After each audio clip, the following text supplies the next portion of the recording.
I am so excited that I get to speak with Josie Santee, the creator, the mind force behind Wellness by Josie. Hi, Josie. How you doing? Hi, I am wonderful. So happy to be here talking to you. Oh, well, I am so excited. I've been looking at your site. I've been reading about what you do, but I would like you to sort of walk me through what is Wellness by Josie. Great question. So, I'm a first of all holistic health coaching service. I do mostly one-on-one coaching right now because it comes from a very personal place. I found that's kind of really the only way, in my opinion, to really heal someone is to go from that one-on-one personalized place. So it's mostly a coaching service one-on-one. But then I also like to provide content for the people that maybe coaching isn't right for. So I like to call it a content creation as well as a coaching service. Okay. And how did you come about to do this? So great question. I like to say I've always been, interested in wellness. I kind of have always grown up with a mindset of being really interested in kind of like the positive psychology side of things. So in high school, I started a happy club because I wanted people to be happy and was just really interested in like how to make the most of this one life. I think I kind of always had that maybe even more spiritual understanding of like, okay, I know that there's a bigger reason to be here. And I always was focused on that, but the nutrition side of it did not click until a lot later. I was always the girl who, would have mac and cheese and cake and grilled cheese and pizza, while all the other girls in high school were worried about, gaining weight and eating salads. And so I was never really that girl. My mom has always been really interested in health and nutrition and luckily raised her kids to be eating organic foods and eating whole and natural. So I had that piece of it. But for me, actually, the passion for wellness really came about in college when I had majored in English, but I also majored in religious studies. And I took a class in Ayurveda, which is an ancient practice of medicine, basically. But that's what clicked with me of there's the connection between the mind body. So that's when nutrition to me became not here's fats, proteins, and carbs. Here's how many calories to eat, blah, blah, blah. It became, this is what to eat to like make you happy, to give you energy, to become your best self. It was really that mind body connection, literally, that for me was like, oh, I get it. This is what I'm supposed to be doing with my life.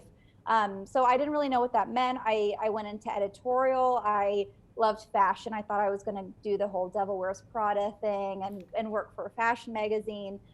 So I went into editorial. I'm still in editorial and love it, but I also knew there's something else I have to do, and it's help other women heal their own bodies. I saw so many, so much depression, so much comparison, so much diet culture of feeling like you're kind of bogged down by this mentality of you're supposed to eat this and not supposed to eat this, and you're supposed to look a certain way and not. And I just knew I have to help women get out of this kind of rat race of trying to find the perfect body and the perfect diet. So that's why I started coaching. I actually went to nutrition school and became certified in holistic health coaching, and that's how we got here now. That's the whole spiel. So holistic health coaching, kind of for someone who doesn't know what that is, can you explain that to me? Absolutely. Great question, because I know it sounds like what in the heck is holistic health and what does a coach even do? I like to explain it like, yes, we very much talk about nutrition. We cover what are you eating now? What can you be eating to be healthier? How can you incorporate more whole foods into your diet? But I also like to say that I'm almost like a life coach as well, like a life coach coming from the perspective of nutrition more than just a nutrition coach. Because we also cover everything from stress to relationships to exercise to work to fulfillment.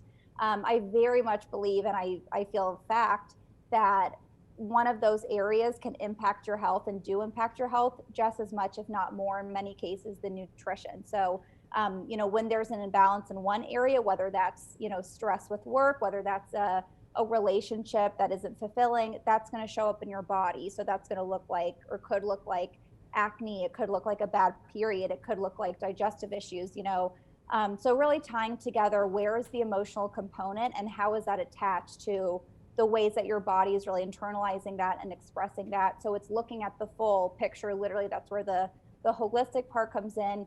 And then the coaching, what I like to kind of explain with that is that I do believe every person can heal themselves. We talk a lot in our culture about, like, doctors are amazing. Doctors can do so many great things. They do the curing, and that's a different thing from healing. They can cure an illness, they can treat it, they can prescribe things, but that's different than healing the body kind of from the inside out, literally. So I believe, and I want to say I know and be assertive, that women can heal themselves. People can heal themselves. It's not a female thing. Although I do feel like women are just more in tune to that. But definitely, what's best for you. So what I do as a coach is really just pull out of you what is the answer. And it's interesting to see how much progress can happen just based on what the client finds within themselves, like given the chance to just talk about it, asking the right questions. So yes, I give a lot of suggestions. I've done some meal plans, supplement routines, all that kind of stuff. But where I see the biggest changes happen is just giving the client the room and space to really tune into their bodies and see, what is my body trying to tell me? Well, now I was on your site, and I think there's so much of your site is beautiful images, but also you have a lot of content on your site, from the grocery list. I love the grocery list. Those were terrific. Oh, yay! The grocery list, to your blogs. How much time would you say that you spend writing and putting that kind of content together compared with, meeting with somebody one-on-one? Or do you meet with people one-on-one? Yes, great question. 100%. I think this has been kind of a big learning curve, having my own business, is having those time blocks. So a few days a week, I like to have my client days, and that's where I have back-to-back clients. And then some days I like to just be creative. So I would say time-wise, probably every week, at least 4 hours I spend either writing an article for the site, doing some kind of Instagram content, because I put a lot into my captions on Instagram, and then also my newsletter. So that kind of content creation as well. I would say at least a few hours, if not probably more like 5 to 6 a week. And so, and I'm kind of jumping back. You were at school, you became a holistic coach. How was Wellness by Josie? How was that born? Like, when did you decide, okay, this is what I'm going to do? Yes. So I actually was this program I went to become a certified health coach. Actually, fun fact, I didn't even think I was going to go and become a health coach. I just was so hungry to learn more, and I kind of missed that piece of college of learning and feeling like I was being pushed in that direction of just like learning more about wellness. And I loved my job and career, but I was like, I feel like I need to keep learning something. Like, I need something to be coming to me. So I have really just taken the course to be like, it's going to be a great credential for my career. It's going to, give me so much more information. I loved all of the topics that they covered in the program and the nutrition school. So it was about halfway through the program where I had this kind of, I guess, epiphany, if you will, that I was meant to do coaching, because they would talk about coaching. It is a program to become a certified health coach. So most of it was training in nutrition and other areas of health, but there were the pieces of, here's how to actually be a coach. I would kind of watch those and be like, yeah, whatever. And then there was that point where I was like, I never wanted to be a coach or thought I could be a coach, but I'm realizing the skills that I like in myself, the empathy, the ability to listen, those social skills, the things that I have always in my life taken pride in, realizing that was kind of, I feel like I was meant to be a coach in a lot of ways. It did feel like, okay, I have to be doing this, because before I'd always thought I'm a writer, so I'll help women through writing. Maybe I'll write a book. Maybe I'll just put out a lot of content. And then it was that kind of click of, I need to be with people one-on-one. I need to be working. So that was the first idea where it came about, where this is something I should do. And then to the actual start of the company, I had zero idea what I was doing. Still really don't. But I had never taken a business class in my life, had zero idea what I was doing. Luckily my dad could help me with a lot of the business questions. But otherwise I had zero clue. I just knew, okay, I want to be able to start doing this. So I registered an LLC. I think I had reached out to a few people who I just had met from Instagram, just saying, hey, this is something I'm doing now. If I could be of service to you. They were people that, had messaged me before of, what's the best, protein powder to get. Like they had already asked me for advice, so I felt like I wasn't just, just giving it out to anyone, kind of selling myself to anybody. It were people that I had built connections with who I felt like looked to me in some way for wellness coaching and were interested in, improving themselves, because that's obviously the most important piece. So I reached out to a lot of them, and that's where a lot of my first clients came from. And then otherwise, it just becomes such a word of mouth thing. Like I am really, really lucky that I actually haven't done a lot of business outreach. My boyfriend always laughs, like, how is this possible? How are you having a business still? Because I haven't even worked on that part of my business yet, because I haven't had time and a chance to. I'm just so lucky. It's an industry that is very word of mouth, and obviously if you feel a lot of great changes and your friends are like, you're so different, you seem so happy, what happened? And that's the best, the best kind of marketing I could get is them saying, oh, I've been getting sessions with this health coach. So that's kind of how it grew. I wish that I had better advice of like, here's the exact, business way I did it. Here's my strategy. But I haven't even gotten to that point yet, I feel like. But I do feel like when you feel so genuinely like I need to do this for other people, and not even in such a, like, I don't mean to sound like I'm such a good Samaritan, but in a way of like, this is your passion in life and this is what you're called to do, that comes off, and the energy of that just makes things happen in a lot of ways. It's a very natural progression. That's not to say it hasn't come with so many challenges, because of course it has, but just, I do feel like there's a difference. People can tell when it is this natural, like, I love doing this and I'm here to do this kind of thing. Well, I know when I look at your site and I look at your Instagram feed, I mean, that definitely comes across in everything that you're putting out there.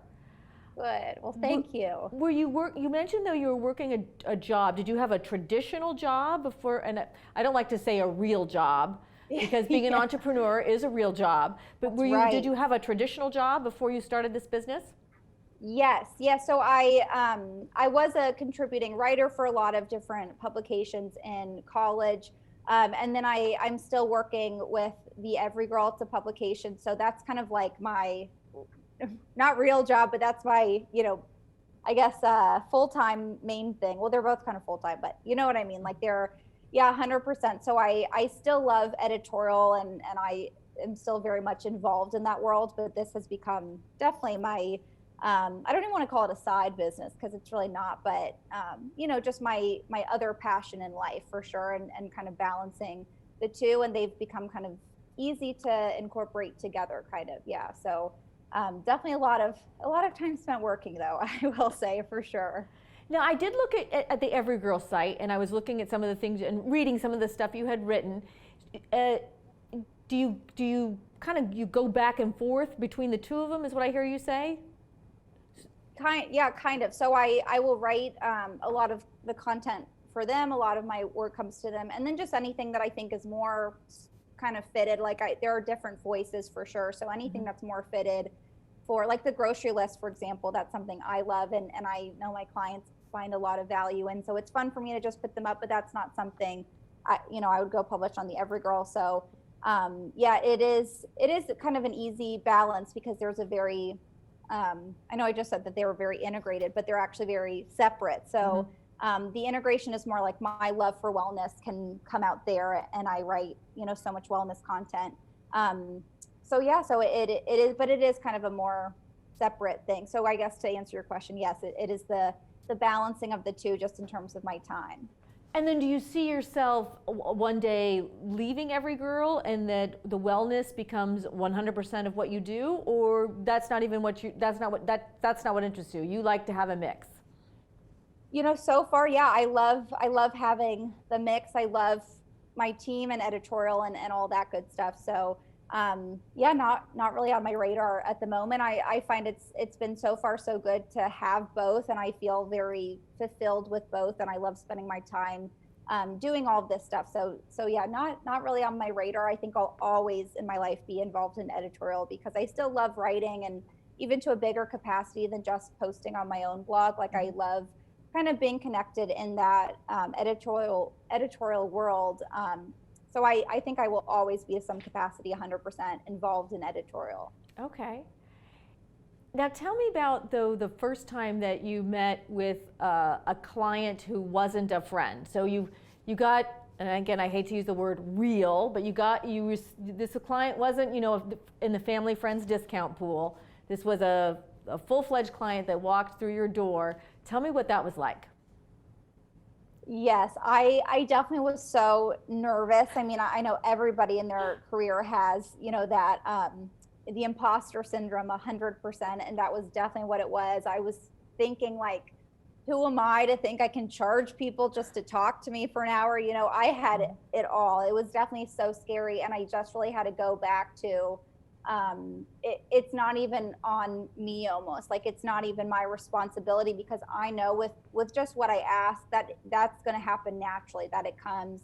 And just, the knowledge I have, I still kind of have those moments. Like, even every single time I book a new client, I have to constantly visualize, here's the client becoming all of the goals that they want, here's them becoming their best self, and here's me helping them. Like, I still very much have to visualize that.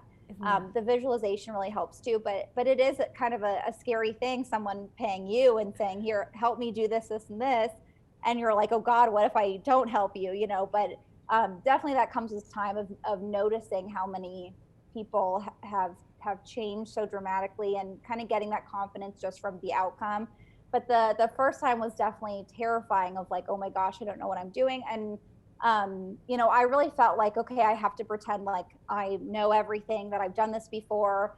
And I think it was my boyfriend who said, you don't have, just tell her that it's your first time doing this, and that you're figuring out together. And I was offering a discounted price anyway. So, I ended up saying to the first one that I had, the first consultation that I had, oh, this is, I'm new at this. It's one of my first times. And I think that's what really helped, is just feeling like I could be imperfect too, and know that I still helped her, and it's still a client that I have that still comes back to me for sessions, because we have that kind of relationship and connection. So I think that was a big lesson too, is knowing I'm starting my own business. I don't have to kind of fake it till I make it. I can be open about, this is progression. This is what I'm working towards, and being okay with being in the beginning phases. I love that you said something about the imposter syndrome, because I have been speaking since 1998, and people will say to me, well, you probably don't get nervous. I say, I get nervous before every presentation. Be it, do you still? Oh yeah, it can be a pre-COVID, people are in the same room, to I'm in a studio talking to a camera. I'm always nervous, and I still sometimes think, I really can't believe I'm asking people to pay me money to do this. Yes, yeah. Right? Yeah. It is a lot of pressure when it's not someone else or a different brand or whatever it is fronting, and it's just you, and it's on you to perform. No matter what, that's going to be pressure. So it is. I feel you. It's good to know you've been doing it way longer than I've been doing what I'm doing. So it's good to know you still feel it too. Oh, you do. And it's funny, because when someone says to me, well, you're the expert, I look around, I say, well, who's the expert? Who are we talking about? Yeah. Right. So I love that you called it the impersonation syndrome, because that, for me, when you're the product, because what you're selling is you're the product. Yeah. That doesn't really go away. Or for me, it didn't go away. I think, I hear that a lot. I think anyone, even like the top expert in the field, is still like, who me? I'm the top expert. I hear that all the time, that's just like a phase of being human. We never really realize what we are. Yeah. So 100%. Is there anybody in your field or anybody that you looked up to when you were putting this business together, or even now as you run your business? Is there anybody you think, wow, this is somebody that I respect or admire what they've did, or aspire to be like them, or duplicate their success? Yes, there are so many. It's been really cool to see kind of an influx of new, I guess you call them influencers, even though I don't like that word, but influencers out on social media and creating their own content. That to me have been so fun to see, because in the wellness space, kind of before this new phase, like before the past couple of years, I would say like 10, 20 years ago, the wellness space was obviously all filled with dietitians giving their diets, or saying, here's how to lose 10 pounds, or selling books.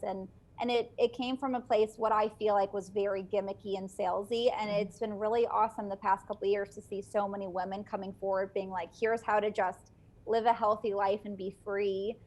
So a lot of women like Melissa Wood Health, if you've ever heard of her, she has an online platform of, she does like yoga and Pilates videos and also meditation. So she actually attended my same nutrition school. So it was cool for me to, see her success afterwards and everything. But I think she just has a big following of being able to inspire people and kind of teach people this different lens than what we've been fed about nutrition and wellness in general for so long. So I think Kenzie Burke is another really awesome one who is just kind of using her platform to say, here's how you heal yourself, instead of being like, here's how to lose weight or all of the things that I think we're so used to hearing in the wellness space. So there's absolutely been so many women who have just been promoting this way of like, having a clean, healthy lifestyle and nourishing your body, but not from a place of restriction. And that's definitely what has motivated me and what I feel like we need to share with more people, because I think so many women especially are kind of plagued down by this, as I said before, like the diet culture of I have no idea what to eat because there are so many diets. I don't know what to take because there are so many supplements and it's so confusing. So kind of having that reassurance that the answers are within you and it's not as complicated as the rest of the health space kind of makes it believe. So there's definitely been so many awesome women coming forward in the past couple of years that have really become super successful, literally just sharing this is a natural, healthy lifestyle that doesn't have to feel difficult or complicated or restrictive. And I hear, obviously I hear you saying women quite a bit. Does that mean you don't work with men? I do not. It's not like I'm closed off to it, but I definitely know my demographic, and it's definitely women. I do feel like, the health of a woman, obviously just because of the physical parts of the reproductive system, and that's way different than how a man is. Hormones are way different. We obviously have a 28-day cycle, whereas men just have a 24-hour cycle of hormones, so it's totally different. It's true. It really is true. Put that way. Yes, it makes a lot of sense though, right? I'm going out tonight for happy hour, and I'm going to throw that one around. I like that. You throw it out. You do, because it's a good cocktail hour conversation starter for sure.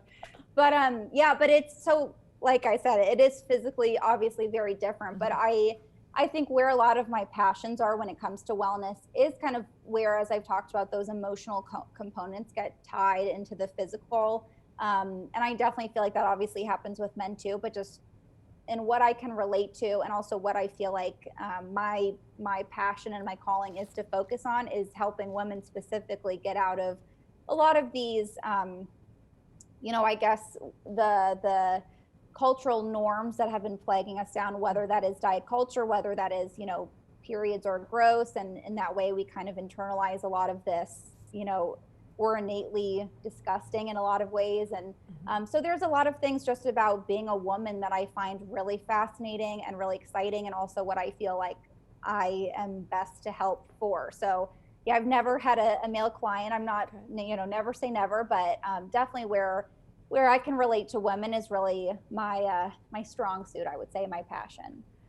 I think that's so interesting. You talk about, women and their relationship with food, because like my husband, I'll look at stuff that he eats he'll eat something without even a second thought. So yesterday he went and got 2 hamburgers at McDonald's, ate them without a second thought. And I don't remember, as an adult, there hasn't been a day, and it doesn't even have anything to do with weight loss, but there's never a day I don't think about what I'm eating. There's always something in my mind, is that the healthy choice? Always in my mind, I'm thinking about what I should be eating. And again, this is a generalization, it seems that men just eat whatever happens to be on the table without even thinking about it. Yeah. That's right. Yeah. It's mind-boggling to me. It's like, how could you not think about that Big Mac you just ate? Like I would be like analyzing the nutrition in it, the whole 9 yards. Yeah. And so why do you think though that women are so I call it obsessive, a little obsessive about the food culture? Yeah, there are so many reasons. And this is one of my, if you can't tell already, like gender studies was a big focus for me in college too. So obviously a big passion for me. Where that kind of obsession comes from is definitely from a very early age. So a lot of it, I think, is from this perspective of like we always have to be small in general, and I think that just becomes very ingrained in us. So whether that is obviously physically, all kind of growing up thinking, well, that's the ideal body type is the model on the cover, or those images that we see all the time, but also in kind of personality in some ways. It's for so many years a really strong, confident woman would be called, a bad word or bossy or whatever it is.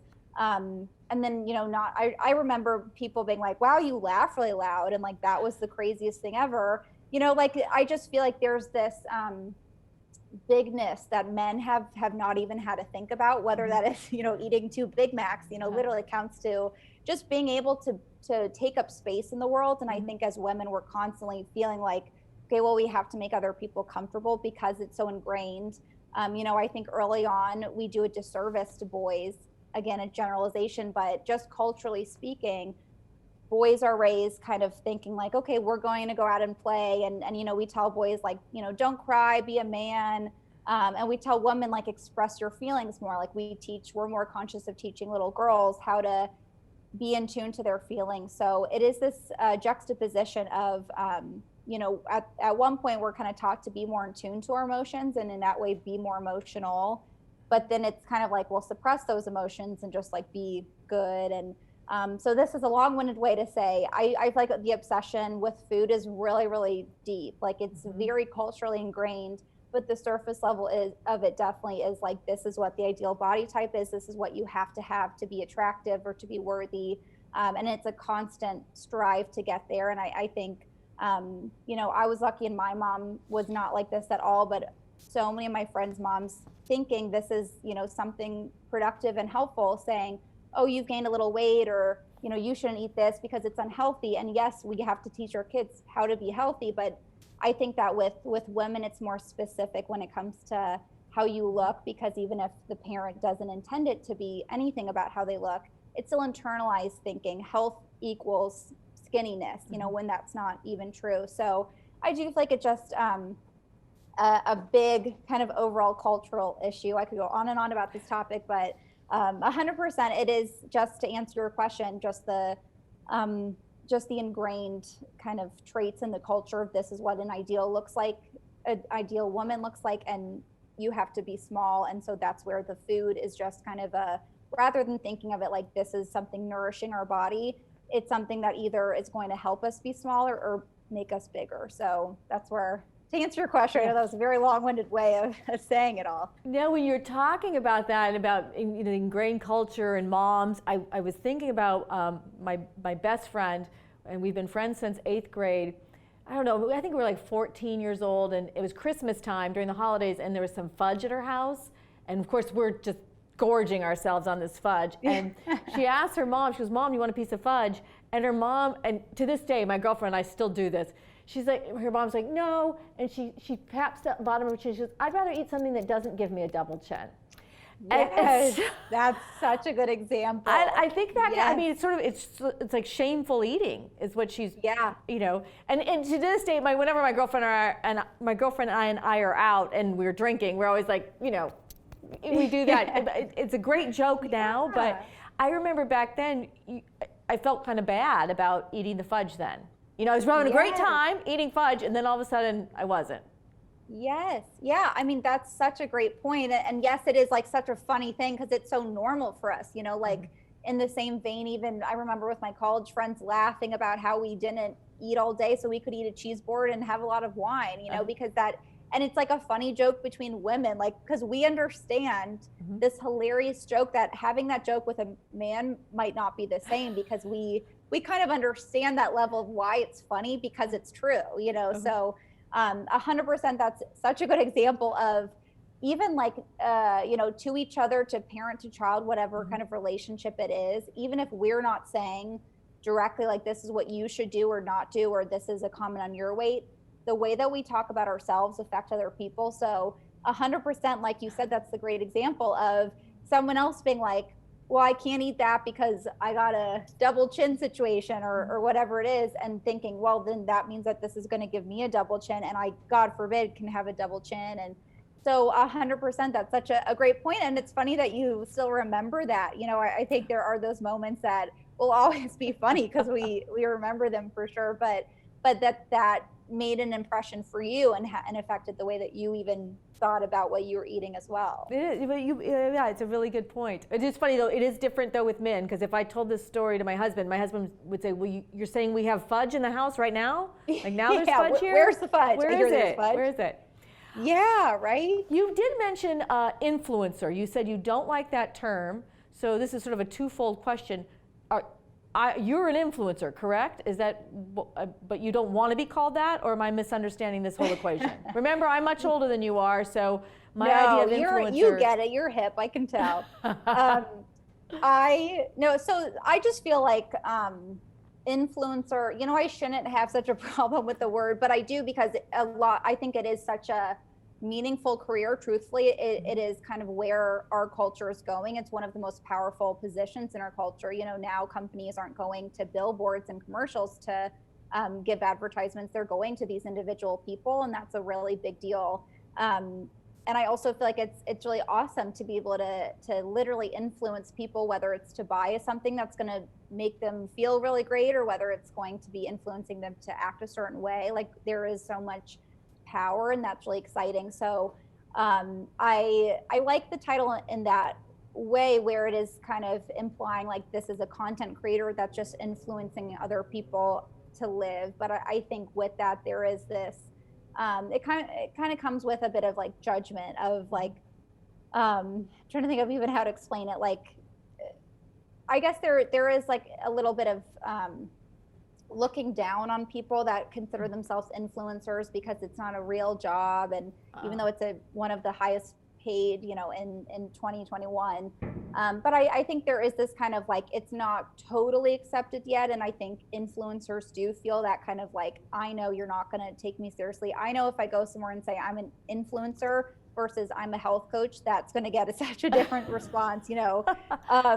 But you know, I have so much respect for the industry, so it's nothing about the industry. It's more of, I don't like the way that I think the rest of the world kind of looks at and takes that. And I also feel like influencer has kind of become a word that has become a little bit of a joke. Like, I do feel like content creator feels more like what it is, if you're literally creating content, and it's a really creative job, rather than just, I feel like influencer, there's this idea of you're just, you know, posting on Instagram and it's easy and that's all it is. So I want the people doing this for their full-time job to get the respect that they deserve, kind of. So I hope that explains it. But yeah. So was there a time where you discovered you were an influencer, or did you set out with the intent of, okay, so I'm going to be an influencer, or did someone say, hey, you're an influencer, and you're like, wow, I guess I am?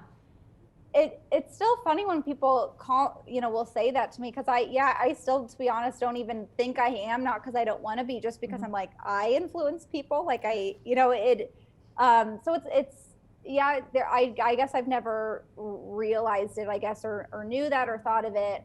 I think of like influencer on the massive scale, but now kind of the new thing is really the micro influencers that have less of a following but have a very dedicated following. So I think I started noticing, like, to answer your question in a different way, I started getting messages from people maybe a couple years ago being like, thank you for saying this, that changed my life. Thank you for this Instagram caption, or like multiple people tagging me. I have this thing on Instagram that I call like 3 drink rule. And I just did it to be funny, because I always have so many freaking drinks everywhere that, just to like stay hydrated, to have a tea and a coffee and a water. And so now I get tagged all the time and having that like 3 drink rule. And it's that's kind of funny for me, but I think I started realizing at a certain point, like, that maybe I have this, I'm trying to think of how to say this without sounding too cocky, but having this way of like just understanding other people to be able to approach them in a way that feels like this is something that they want for themselves, I guess, rather than it being all about me, and what's good for me and what I think and what I'm wearing. I think I've always been very aware of here's something that either I'm doing or I think that I believe can be good for you too. So I guess in that way, I have like realized and grown into myself as that kind of person who I feel like can influence, and I feel proud of what I am influencing other people to do. But to answer your question, that realization of influencer, I don't know if that's happened yet exactly. Okay. I understand not liking certain titles. As a professional speaker, sometimes I get lumped under the motivational speaker tab. And whenever I hear that, I just think, it just makes me cringe. It's because it just seems to me so old school and not what I do. So I'm sensitive to not liking certain titles on what you do. Totally. So you call yourself a professional speaker? I call myself a professional speaker. Yes. I love that title. That's what I give myself a call. But you're right. People then still don't understand. They're like, so people hire you to tell you, and they tell you what to say. I'm like, nah, not really. No, that's totally not it different.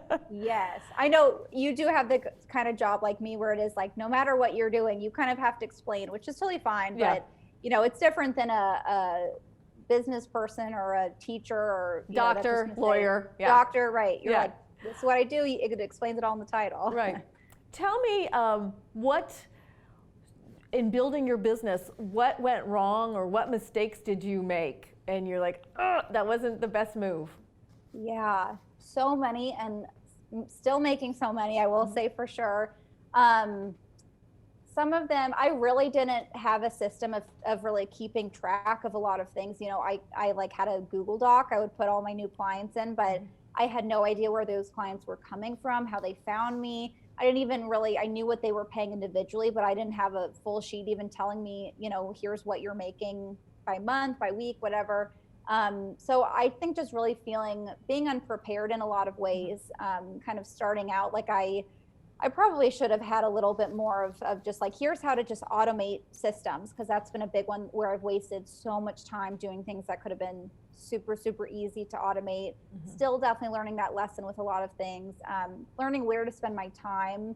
That's been a big one too. Like I love the content creation and want to really do that, but I should be spending a little bit more time on the business side of things, because that's what's going to bring me money and more clients. So really learning those lessons of transitioning from what I saw myself as this creative person and writer, transitioning that to a business mindset has definitely been the biggest challenge. And then I would say the other thing is almost opposite of what I already said, but not starting like sooner than I did. I think I put it off for a long time, feeling like my website has to be perfect. I have to feel like I'm 100% ready to have my first client. And like I, explained earlier, I didn't even feel ready when I had my first consultation and had no idea what I was doing. So I think I got to a point where I realized I'm never going to feel ready. So I got to do it now, but I could have started earlier and had those, extra time building my business even more. So anytime I talk to, even health coaches that are just getting started out, that's kind of the main thing that I want to say, or even any entrepreneurs really. It's like kind of, start fast and then adjust. Like I've changed absolutely everything about my business. I've changed, my logo, I've changed my website, I've changed my programs, I've changed literally everything kind of besides my LLC title. That's the only thing that hasn't changed really. But I had to have the experience in order to get to those changes. So I would say just like, start fast and then adjust along the way. It doesn't have to be perfect. And I wish I knew that when I was starting out, because I could have, I'm sure, been even farther along, learned so many other lessons, but obviously it happens as it happens. I would definitely say knowing it doesn't have to be perfect. Again, something I'm still working on learning, but also really feeling more like focus in the business side of it rather than just here are my awesome ideas and here's my content and hoping that's good enough, and knowing that there should be some kind of organization involved in keeping everything together and knowing how to grow, having a plan to grow. Yeah, it's the getting ready to get ready. Yes, that's a great way to say it. I remember I heard because I am very guilty of, I'm getting ready to get ready. I don't want to do this until this is perfect. I want to get this. And somebody said to me, the website I put up, the book I write, the article I publish are all going to be better than what you're getting ready to do. And that to me was sort of an aha. I thought, you got to do it, or else or at least for me, always going to be getting ready to get ready. I'm going to get ready to do it. That's such a good way to put it. Yeah.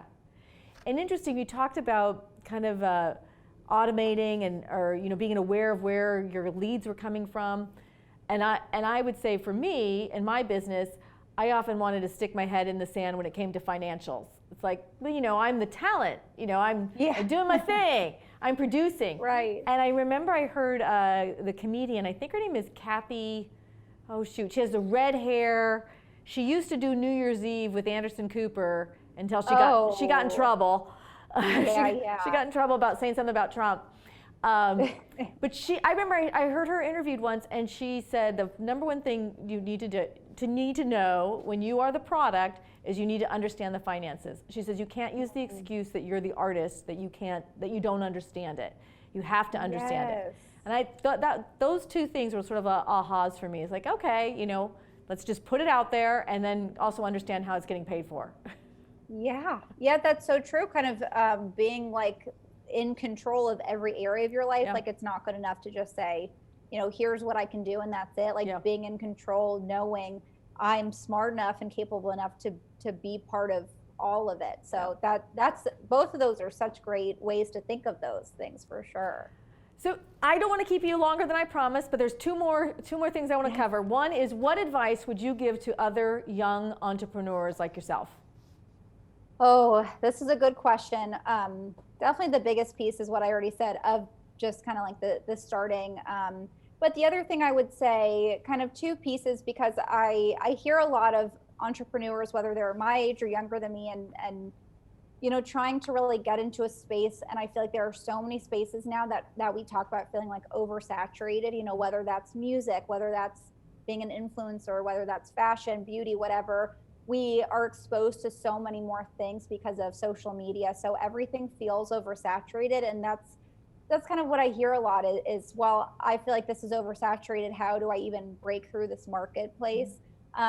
So I would say, and wellness is another one that's definitely become, oversaturated the past couple of years. So I would say to ignore that totally. Like, make sure that what you're doing, you're not just doing it to be famous, or you're not just doing it to make money. You're doing it because you really believe this is what you're meant to do, and you're passionate about it, and believe that other people can benefit from the product or the service or whatever it is that you're selling. So to be so confident in what you're offering other people that that it just has to be in the world, and that doesn't affect what the rest of the marketplace is doing. Obviously be aware of what's going on in the industry, but I think you can kind of turn on your blinders and just say, I'm going to do what I love doing, and have the faith that if I care about this and work really hard and believing in it, it's going to be reciprocated from other people. Other people are going to feel that this is a genuine product, service, whatever it is. So definitely that, ignoring the oversaturation, ignoring what you feel like is impossible to break into. Nothing's impossible to break into. You just have to find what your individual angle is. I would say, that's the advice I even wish I had earlier for sure. But the best advice I think I can offer kind of our generation and people younger now with social media, it is so overwhelming it feels like everybody's doing everything and you're missing out. So ignoring that and just doing what you're meant to do. Ooh, I like that, because I get on social media and I get overwhelmed. I'm like, there's just like so much. I think I don't even know where to begin. Yeah, that's great. It's so overwhelming. Yeah, you're not alone. Everybody else feels that way too. You did mention fashion, and I have to ask you this. I just read, though, that your generation, when I say the younger generation, you're canceling side parts and your skinny jeans are going away. Is this true? I have to say, this is not even my generation. I'm like right on the cusp of millennial and Gen Z. That's the Gen Z. So I don't even associate with that, because I'm obviously still in the side part. I didn't even notice. All about the skinny jeans. I know I should have middle parted, so I look cooler right now, but no, still very much in the side part. But that's what they're saying. But I will say it is funny for me with that, because I know the internet's freaking out like, oh my gosh, we can never wear skinny jeans or side parts if we want to be cool. But it is funny to see, because it is such a natural progression of trends. This is what happened every single place, you know, for a while. It was like shoulder pads in the 80s are so cool. And the older generation did not understand that. And then they became uncool, and the younger generation didn't understand how anyone wore shoulder pads, and now they're cool again, you know? So it is just like the natural progression, which is really interesting. But, you know, I say if you like skinny jeans and side parts, we all should just wear what we want. It's not that I like skinny jeans. I finally have gotten used to wearing skinny jeans. Yeah. I've mastered getting them on. It's the getting them on part. I've mastered that. I know. See, it should be a lesson to us all of we just shouldn't even try to do anything, because as soon as we get used to it, it'll just be out of style again. So should just stick to what we know. The idea that the middle part, when I was in 6th grade, I had like the Grand Canyon middle part right down the center of my head and a big zit on my chin. And so the fact that that is coming in to be cool, I'm all for that. I'm going to put that on my... Yeah, you were way ahead of the trend. I was just 10 years old. I didn't know. All right, now it is time for the shameless business plug. Tell us what we need to know about your business and how to get in touch with you. Okay, how to get in touch with me. My website is wellnessbyjosie.com. Email me at josie@wellnessbyjosie.com. Find me on Instagram at josie.santy. And then we have a group on Facebook of Wellness by Josie. So all Wellness by Josie, all my name, easy to remember. But yeah, holistic health coaching service. Please look to me if you would like any kind of help with wellness, whether it is, you know, finding food freedom, whether it is having a more nutritious lifestyle, breaking bad habits, finding new habits. I like to really say it is all about becoming your best, very truest self. It's not about, you know, a meal plan or a exercise plan. It just is finding what is the best version of you, and let's get to that. So that's what I do. Find me on my website, wellnessbyjosie.com, or Instagram at josie.santy. Awesome. I really, especially going into 2021, I think there's nothing better to do than just be the best selves that we can after last year. That's awesome. Oh my gosh, yeah. Yeah, I mean, we all need it for sure. We do. All right. Well, Josie, thank you so much. And this has been terrific. I've been looking forward to talking to you all day. Thank you so much. Thank you so much, Megan. It's been so fun. So great to talk to you. Great talking to you.